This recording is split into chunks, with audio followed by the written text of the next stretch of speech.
Welcome, everyone, to the first episode of Wand of Whispers.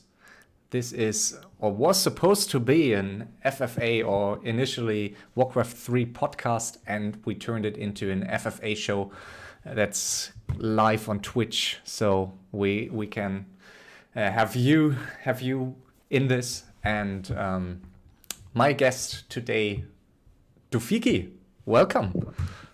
Hey, how's it going?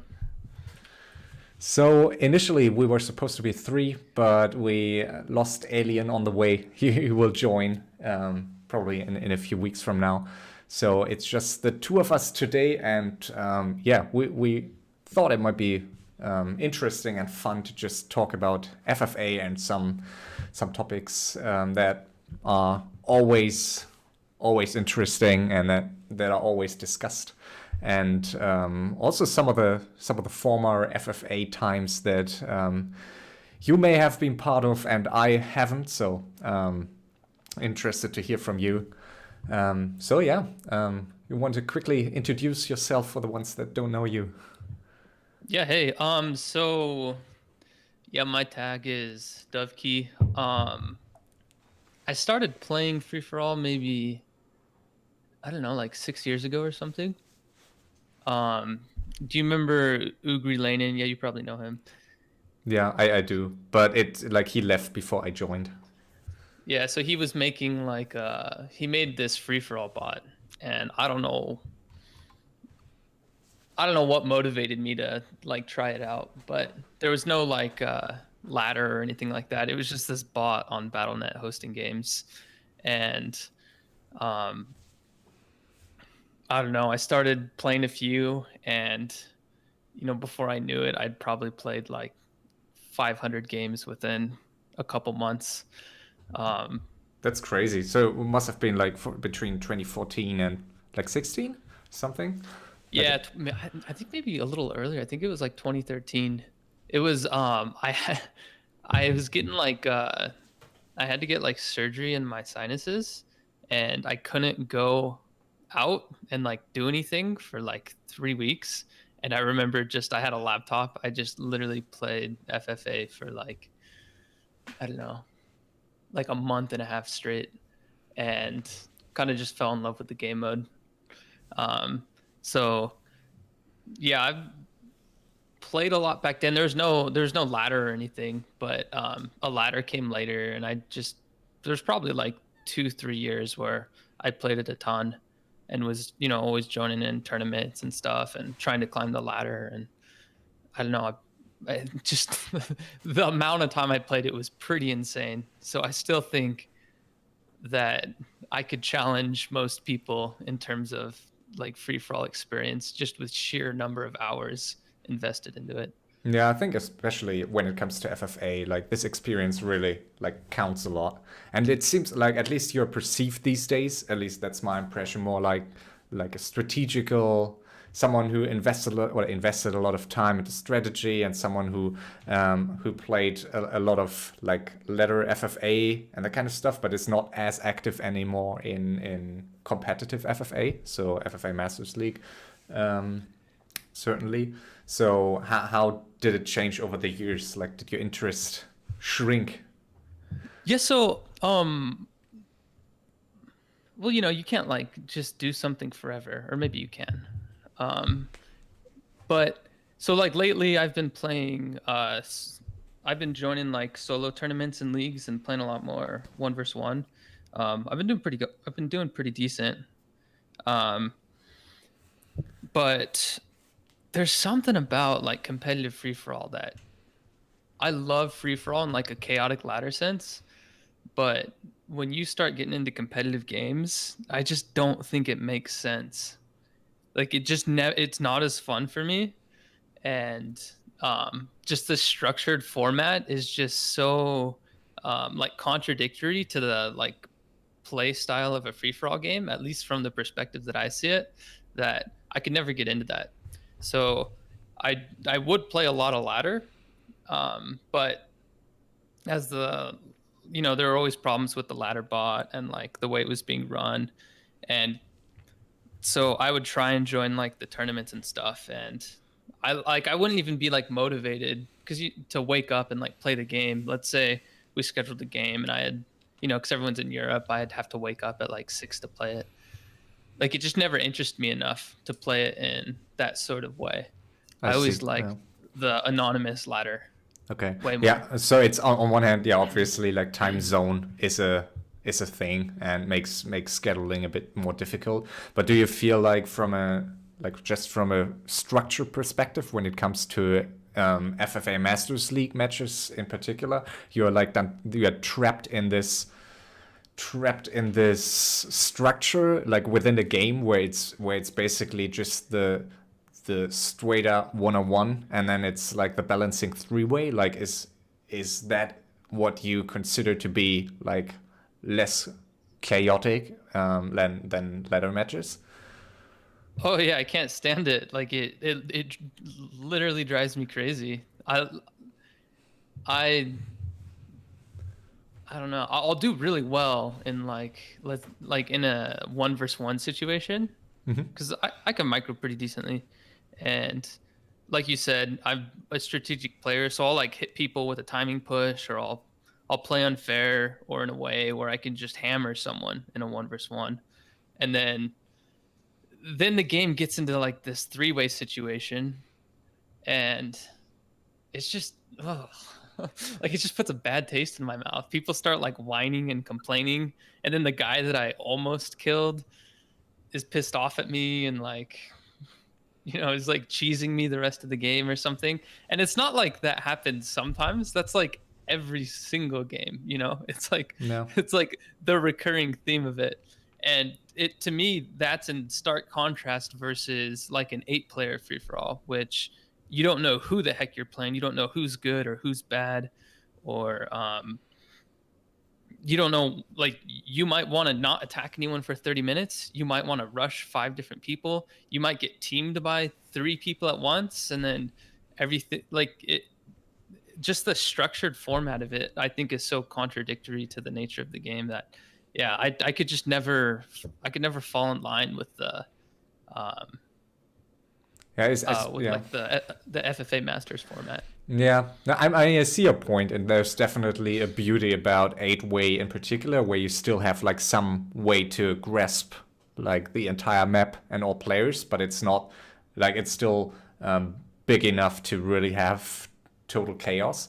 On the other hand, I also think it got a bit better in 4-way FML matches where that people, and I think that was a major issue in, I'd say, between season 27 and season 29, that players pieced in 4-ways. I think once you get into the 3-way, it's tricky to not have a balancing 3-way if you play with 2 other players that understand the mode and understand that they will not really have a chance if they just do certain stuff. So and I'm not necessarily sure that's really impacted by Manip. So I think it would be kind of the same, or at least the no chat games that we had felt kind of the same, and you also had to balance somehow. I don't think people take the problem seriously. I think it's a real issue when you all know each other and it gets to a 3-way. To me, skill becomes completely arbitrary, and chat is a primary force in such a game. And a lot of people like that about that mode. I mean, you'll ask them what they like about free for all, and they'll explicitly tell you that is what they like. That kind of human interaction, the chat, what's going on in like terms of balance of power in that 3-way, and trying to create a situation in which maybe you're weaker, but you can still come out on top just through the use of language, for example, or manipulating people's emotions, or lying. Definitely a lot of deception, and that's what they really find enjoyable about the game mode. You think they do? Like, I'm not sure that. Like, I think people see it as a way a way to achieve victory in some cases, especially if you have weaknesses in like micro related era. So I personally used way more mana when I started, and it became a bit less. I still think it's totally interesting that you can use different ways to really achieve stuff in FFA, but I don't necessarily think it's like like it's surely not joyful for enemies. Uh-huh. But I see the sense or the point of no chat games and like previous TBR events and some special modes also. I think in FML it was proof that it's interesting, but I'm not sure that entirely changes games. Like it makes them maybe more enjoyable for people who really dislike Manip, but I'm not sure that would change the entire outcome of a match. Yeah, and I don't have an answer. Like I don't know what I don't know the system that would make it perfect. I don't think it can be perfect. I mean, you look now and so many games are coming out that are free for all. Like you have PUBG and Fortnite and all these games that just completely blew up. And what they are is just big free for all games. Yeah. And uh you kind of see the same problem where um, it's hard to find like consistency. Now, some players are so good that they can find success and consistency, but um, man, there was like a 10 or 8 season period where like a different person won every single season, and that just felt so arbitrary for me. Like, what is the best player? And like the best player can lose, and the best player does lose. And I'm not saying I I was the best player in this game and I deserved to win it, because I don't think I did very well, and I probably only played like 3 FML matches in my life, or like 5. um and when I would lose those games, I wouldn't like attribute it to, I don't know if I'd attribute it to bad luck per se, rather than playing bad, because in any given game you can see a million different mistakes that you make, but it does have this arbitrary nature to it, to who wins a game. And that's kind of what I liked about ladder, is you just play like 100 games and you can see who comes out on top after that. Yeah, I think there are advantages to anonymous games on ladder if you have enough players of a certain skill level. On the other hand, when it comes to competitive FFA matches, I think it's interesting because on one hand, good players manage to win a very high share of their matches consistently, and on the other On hand, ladder or no, on in the FFA? competitive in FML. Like Uh-huh. if you look at the scoreboard of this season, you will see that the players that made it to the very top are players that are very good in FFA, and players that I would have put as favorites from the very beginning. So players manage to win if they are good. On the other hand, as you pointed out correctly, I think it's there can be a disadvantage of being good. So yeah, you need to. I think it's on one hand something you need to overcome. Like you need to be even better, because if you are if you reach a certain skill level, people might be so afraid of you that they may team you just prematurely for creeping Well, wall. so Yeah. Magadansky. Sure. Yeah. When I first started playing free for all, he would destroy me all the time. And I learned that when he was in a game of mine, this is back when I laddered, like I was going to lose that game to him. And so I structured the way I played and the way I chatted such that he could never win a game. And we probably played like 15, 20 games over, and he might not even remember this, but I kept count because I really wanted to beat him, because he would always beat me back then in like 2013, 2014. He did not win a single game that I was in for like 15 games straight. And that was precisely because when the game started, I structured, the way I talked and the way I played and the way I teamed around making sure he lost. And maybe you'd argue at that point he wasn't a better player than me, but I don't think I don't know. That seems like kind of a weird thing to argue. Like just the way I decided to chat could force him to lose. Maybe you're just a very good and underappreciated manipper. Or yeah, versus him at that specific, you know, time, maybe. I don't know. But maybe And maybe it changed over the years. And also, like, and that brings me to my next question when it comes to like legends, like especially Magadansky and HTRT, which, I mean, Rek also, but he was active for a bit longer. Like, these were very, very good players, as we see in VOD still, and as we see when, like, someone like Noix touches the keyboard. Do you think in general the FFA, when you compare it to FFA around 2013, 14, or how do you think FFA changed in general, like playstyle wise? Do you think some of the some of the other legends or players back then are like glorified, or is it how did it change?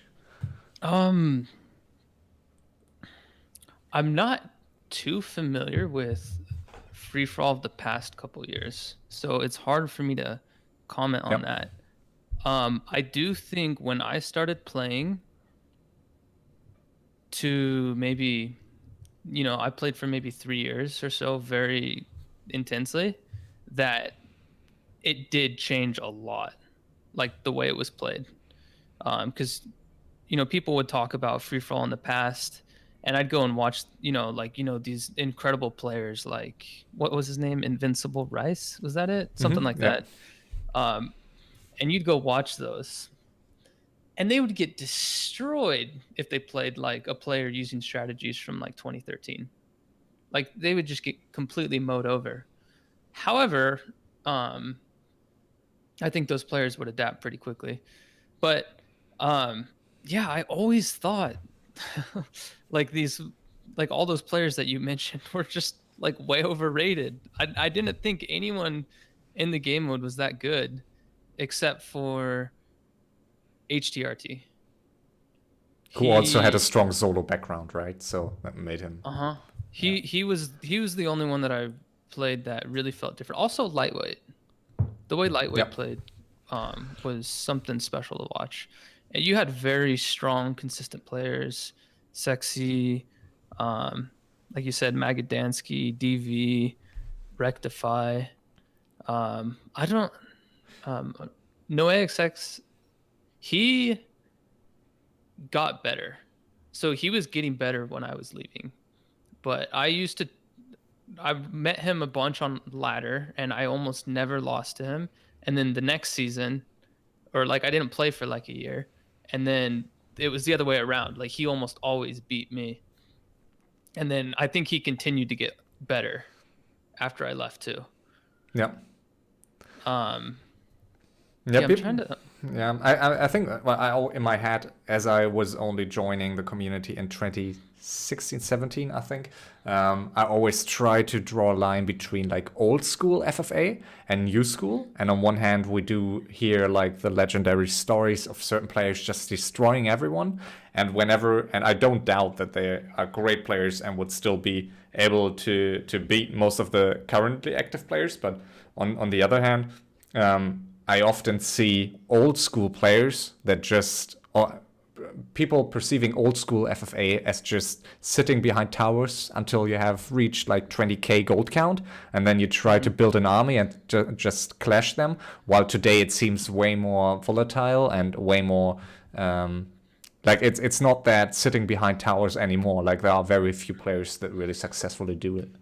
Oh, I agree. I think the playstyle is way better now, and I've realized when I play, like if I go play a game right now, I can force the kind of game I want. Like if someone wants to sit behind towers for however long, like I'm gonna play in such a way that that's either not gonna work, or I'm gonna get like 9, 10, 10 heroes while they do that, and they won't be able to beat me. So it would be bad for them in multiple circumstances to sit behind towers. You can kind of like force the game that you want, and I think people do that. There are, I think, a weird group of people who like those like 3-hour games or those 2-hour games. I think most people would prefer a shorter game, at least not that long and draining. Yeah. And so No. people will be aggressive when they can. But on those older players, they were good for a reason. FFA is very complex and it requires adaptation. I think if some of those older players were to start playing now, they would be just as good because the strategies are different, but they'd figure them out and they'd adapt to them. And maybe there was a few one-trick ponies who had a specific strategy that worked, and they wouldn't be able to adapt as well. But I think most good free-for-all players would do well in any time frame of the game. Yeah, and there's always like I think that's interesting about this the size, like the size of a community. So it's not too large, so everyone knows. Like these legends are not that far away. So and there's always like a small chance that players return after like 3 years. They suddenly pop up and end up in FML matches again. But I think it's interesting, like to see how players play after they return. So and definitely interesting how like old play styles match up with the new ones. But I totally agree. Like it just takes time to adapt if you return, and to just get to know new players. Yeah. What I enjoyed, you were talking about kind of how I played. I don't think people liked my play style, and I got so much enjoyment out of that. You mean recently in Whenever I play a game, I always hear because I think that's an elf what- thing. I think that's an elf thing. I think people appreciate like your play style and your skill, but it's just very difficult to really get appreciation these days if you play elf. Like no one, if you lose, you're just bad, and if you win, it's your race. So that's like yeah. that's Is Elf pretty strong right now? yeah. I mean, How would they be rank ordered? When I was playing 4 or 5 years ago, it would have been considered to say human, orc, elf, then undead. That would be the order. yeah, and if I look back and also at like the winning races of each FML season, human I think can be considered the strongest FFA race of all time by far, and still had such great and superior tools over such a long phase. And I think it's still like Mass TP, Triple Human Hero, and New Gyros even are still considered very, very strong. And also New Orb now. They got some nerfs, but still Human I think still very, very strong. But Elf caught up, I guess, with Tranquility.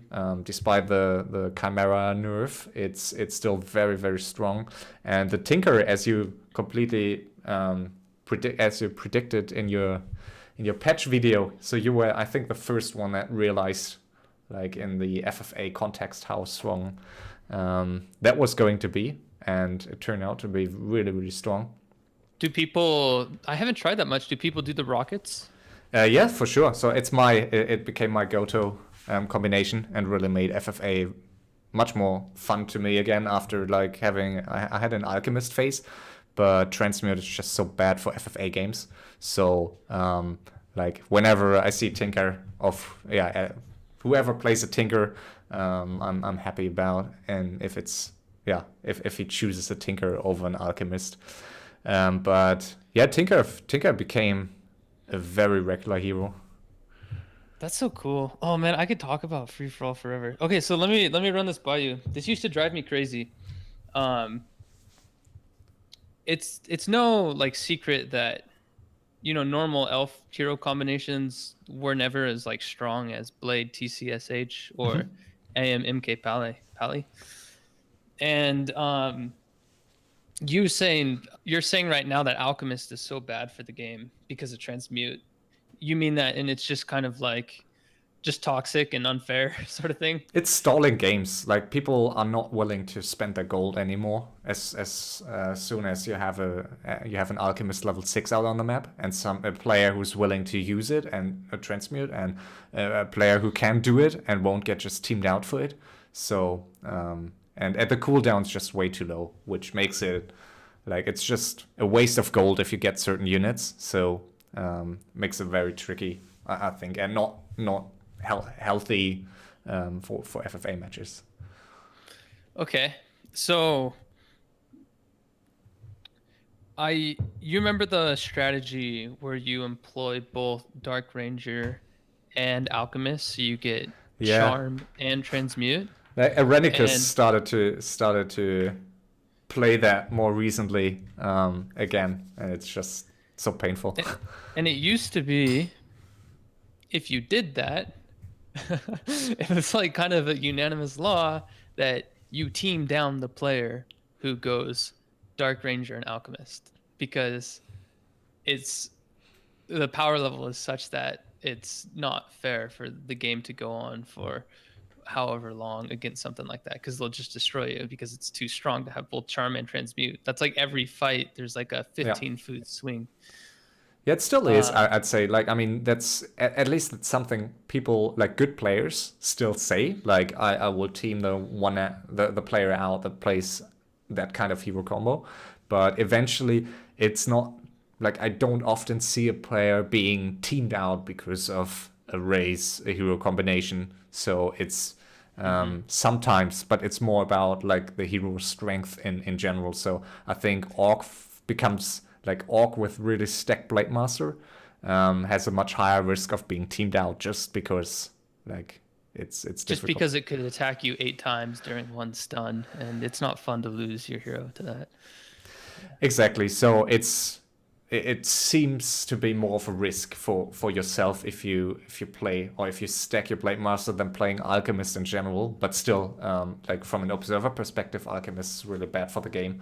And even since he's quicker and more durable than Dark Ranger, I think Alchemist even more than Dark Ranger. So my question is, do you think that, and I'm talking about Elf in particular, I think this combo only really works in Elf. If like I was playing Orc, I can't see not going Shadow Hunter and Torrent Chieftain. You can go Alchemist, you can go Dark Ranger, you can go Blade Master, but you still want TC SH usually. But do you think Elves handicapped themselves for years not using that combo?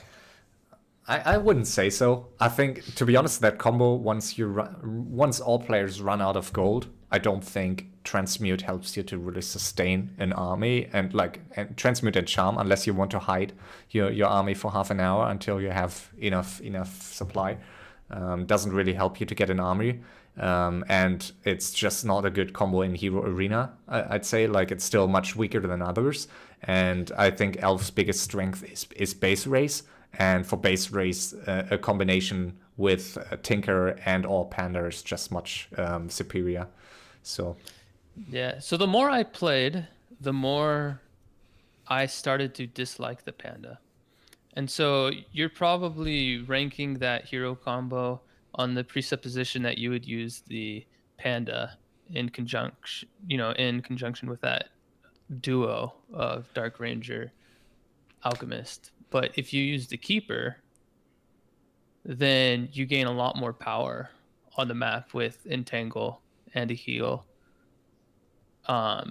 So you mean in combination with Dark Ranger and Alchemist, or? Yeah, DR, Alch, and Keeper. I think it's just way too weak in air battles. Like you can't fight human well. You can't fight human is just really difficult to fight with Dark Ranger, Alchemist, and Keeper. Gyros became so strong, so it's difficult to fight. And also against undead, don't know. I mean, no, not versus. You would destroy undead with that combo. It's much better than the Panda because you get Silence, Tranquility, Acid Bomb, Transmute, Charm, Entangle. I think it depends, because most active undeads have very quick hands with their Dispel. So I started to dislike Dark Ranger a lot.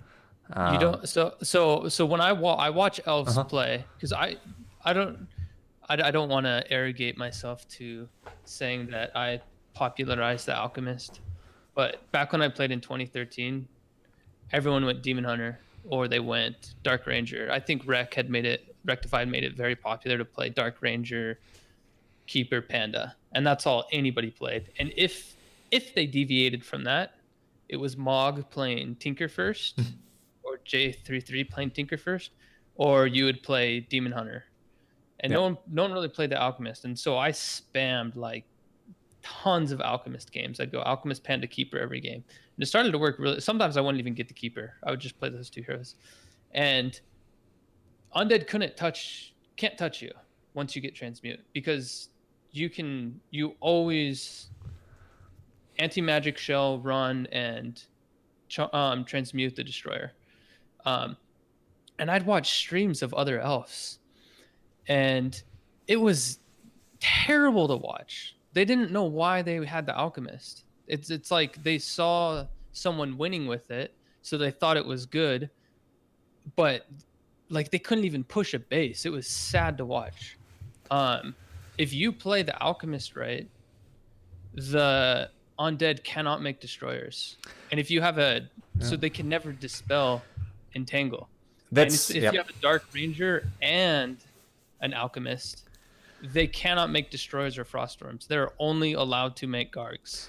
That's that right. should be Yeah. a hard rule. Yeah. But you watch an elf play, they don't have the micro to do it. They can't simultaneously juggle all the things that they need to do in their mind. So it doesn't work. There's too many things going on. They have their hippogriffs, they have roar to worry about, they have entangle, they have acid bomb, they have charm, they have transmute, they have silence. It's too many things, and they just can't do it. So yeah, I think it doesn't depends. Yeah, I think it depends, and not to forget that undead AOE became so much stronger with like the buffed swarm, so it became and now also the additional speed of Gargs, movement speed, which makes it much easier for undeads to just kite, and so that can make it more difficult for elves to find a straight up fight. And as you correctly pointed out, I mean, having that combo, you don't necessarily want to fight because you just want to transmute charm. But I'm not convinced that it's stronger than some other heroes. Like if you have rockets, you are able to force a fight because you can you have this stun against Gargs. You have so it's just much easier, and good undeads have, as Vivan correctly points out in chat, like the new sleep is crazy, like the new cooldown.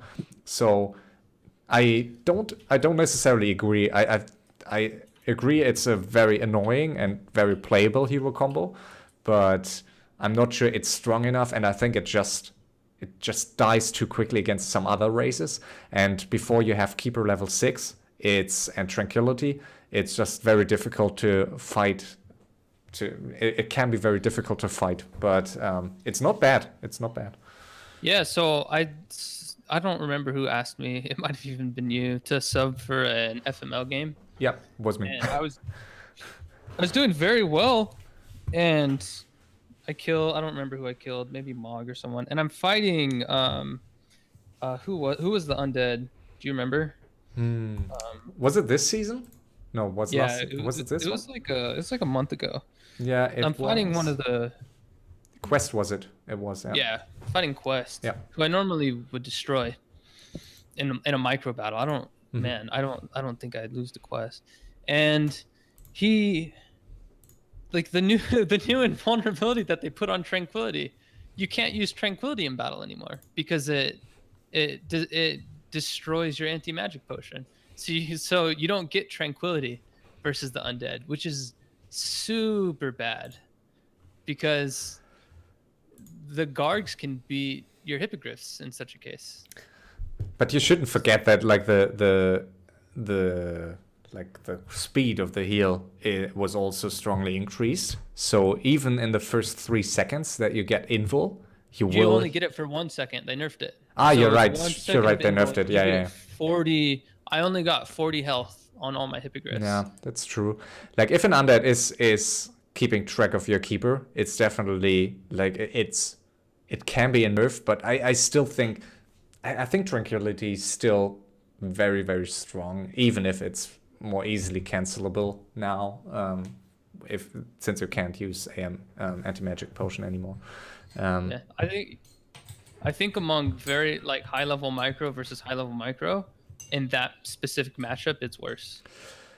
Yeah, I think ultimate. I still think like it has such a quick cooldown or such a low cooldown, and it heals so incredibly fast outside of fights also, and Tangle got stronger, so Treants got stronger. So I think Keeper is like one of the big reasons why elves are remaining to be that strong, and why elves became even stronger potentially, or perceived even stronger. I don't know. I think elf and undead are both fine and pretty close at the very top with human. I think undead still has the biggest issue, or has a bigger issue being base raced out of the game, as it's easier to base race an undead main than human and night elf mains. So yeah, but yeah, undeads do have their tools if they get infernal and death and decay. yeah. But that's pretty late game, and it still takes a long time to kill a human base. Yep. Yeah, so that's still something that plays in favor of humans and elves.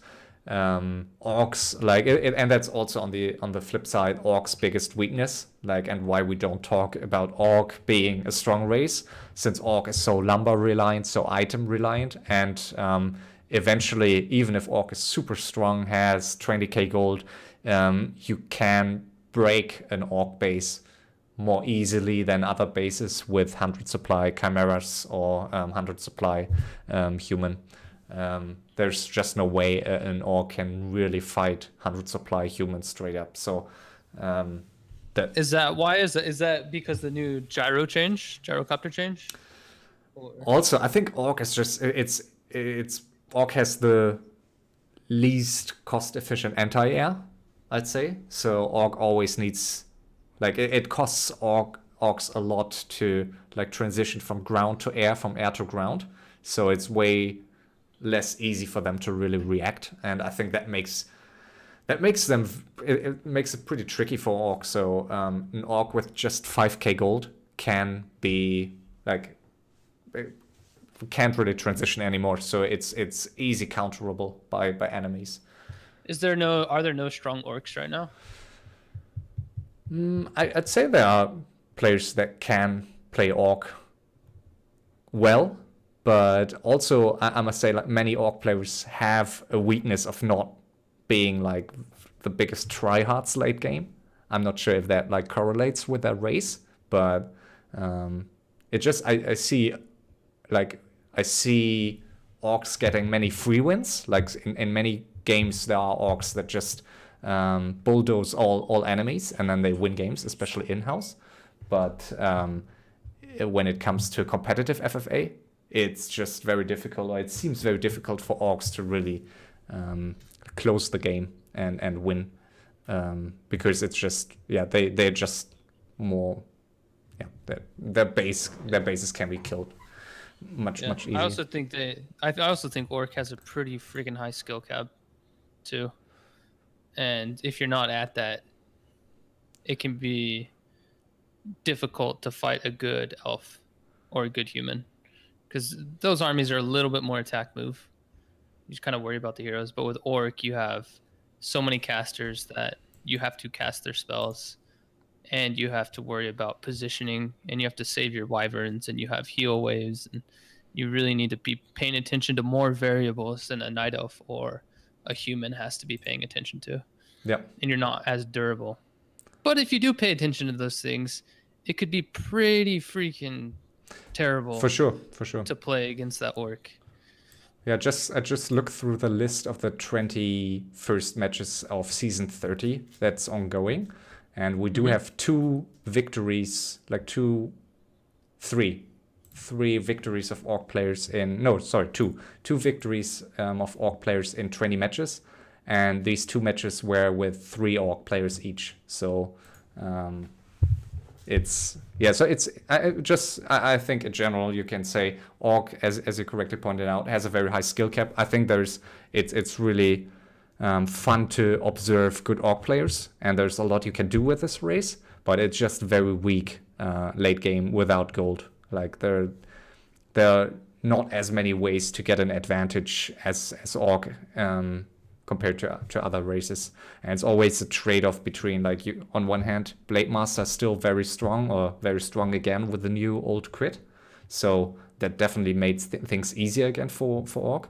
But on the other hand, Orcs, like, I also like the idea of Orcs to try other heroes, like FS or Alchemist, but you just lose even more.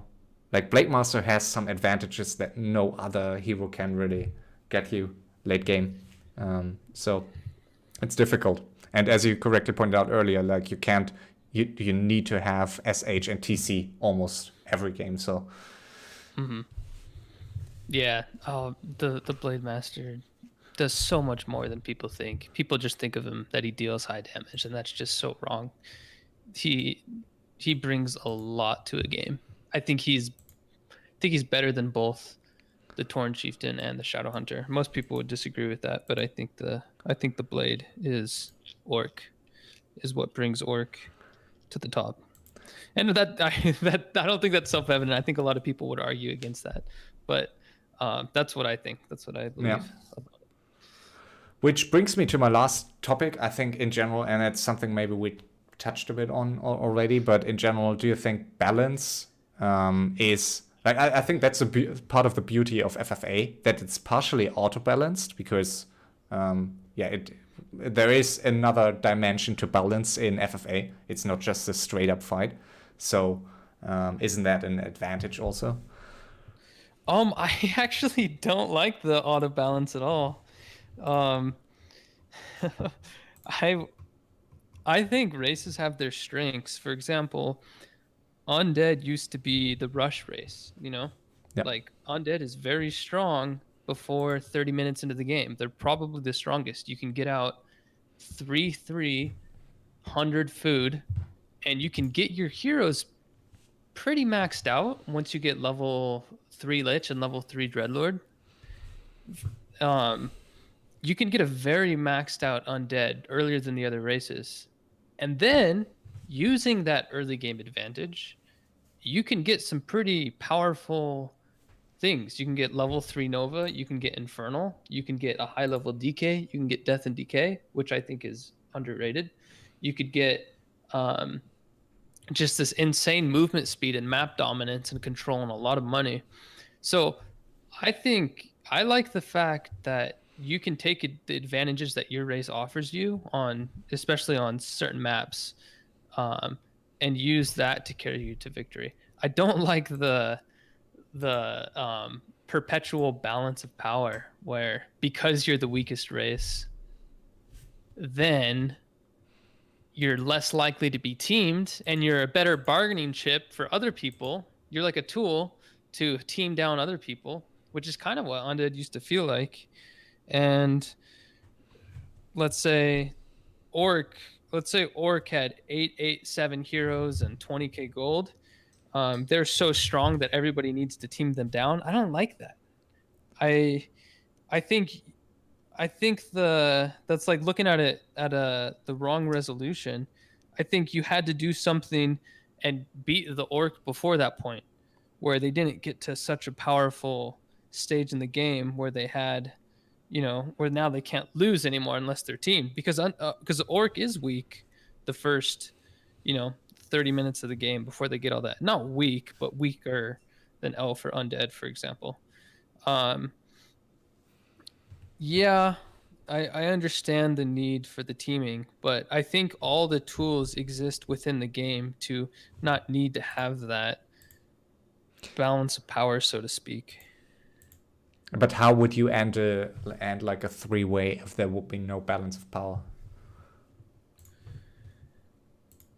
Yeah. I think as little three ways as possible, the less I think it's an evil that you can't deal with.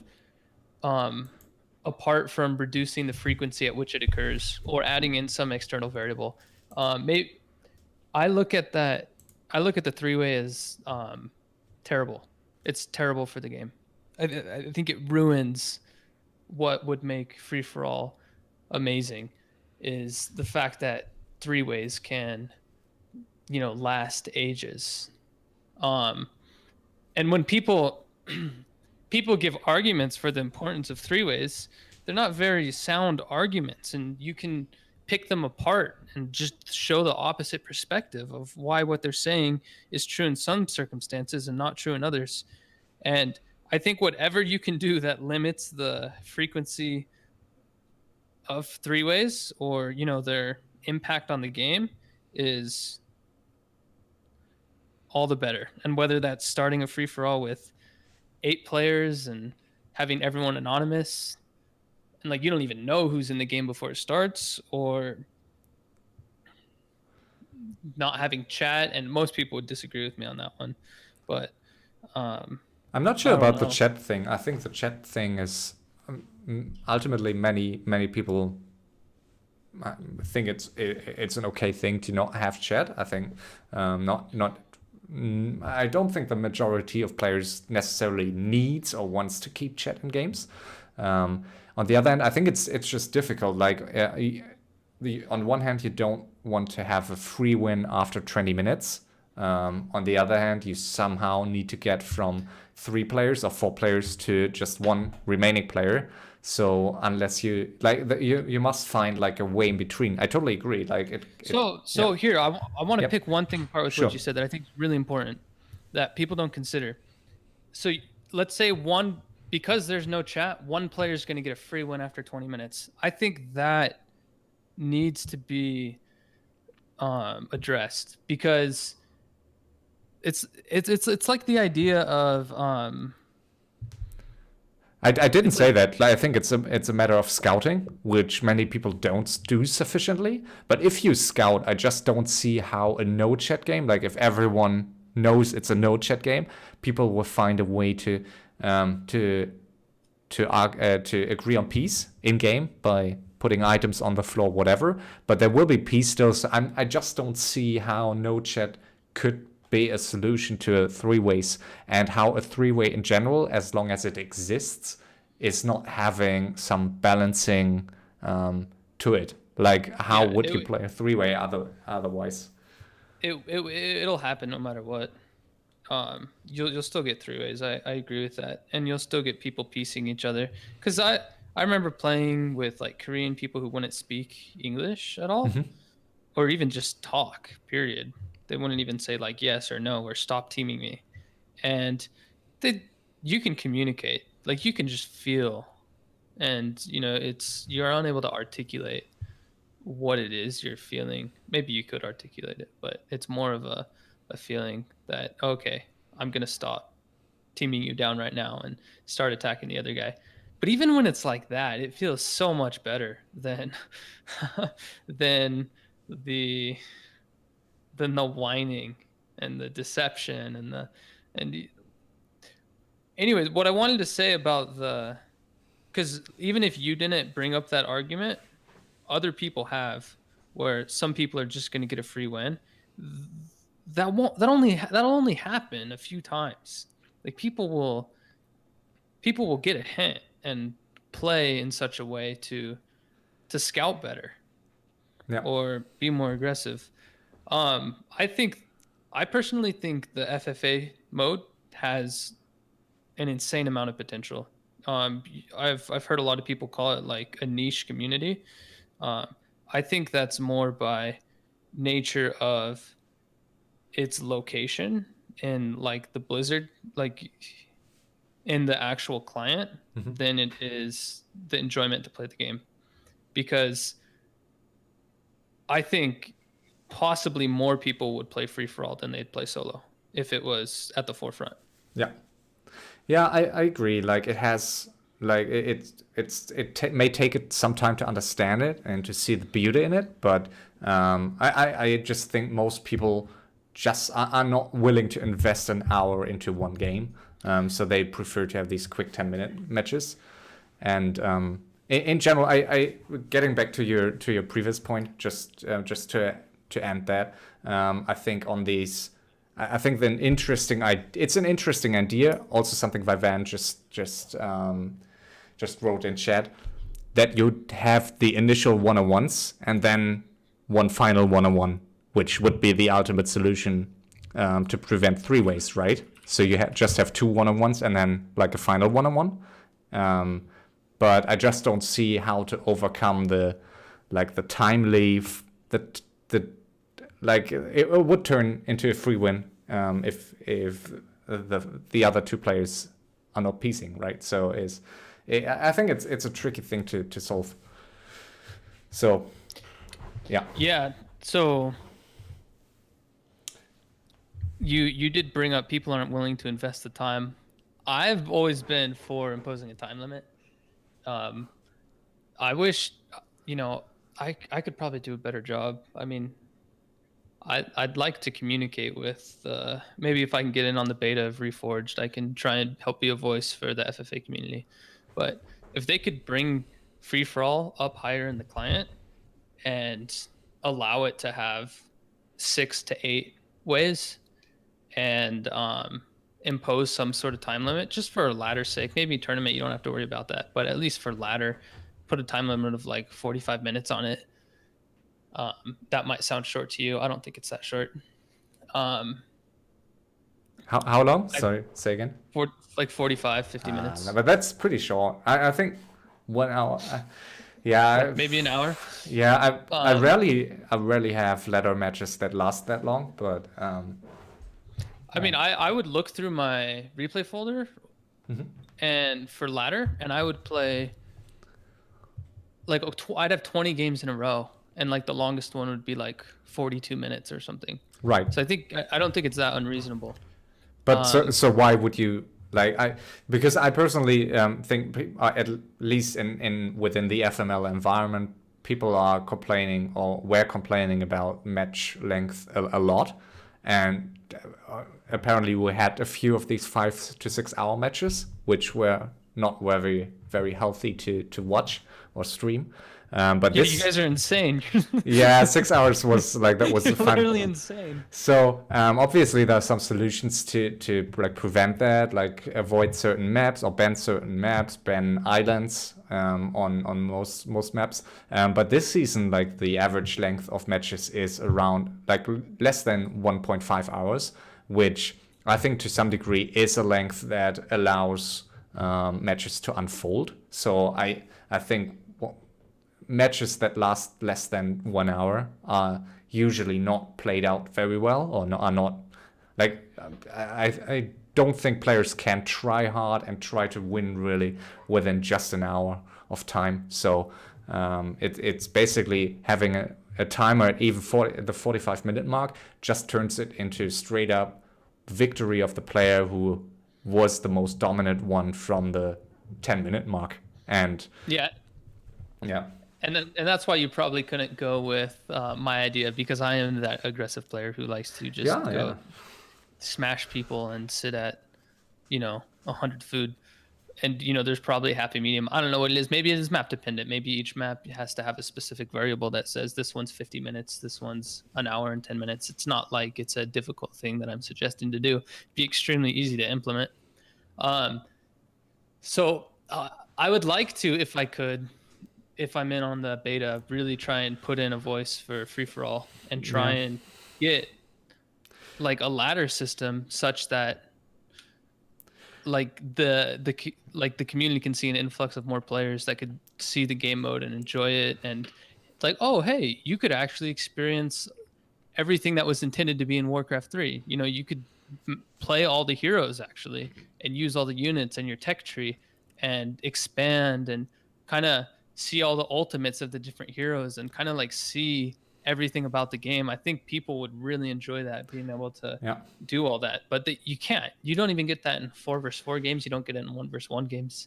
And there's a lot left in Warcraft 3 than what people experience just in whatever game modes they currently play. So, I mean, I think that'd be really cool if we could kind of like get it out from like this niche community, because it looks like free for all game modes are like the most popular, you know, especially with like that, like Fortnite and stuff coming out.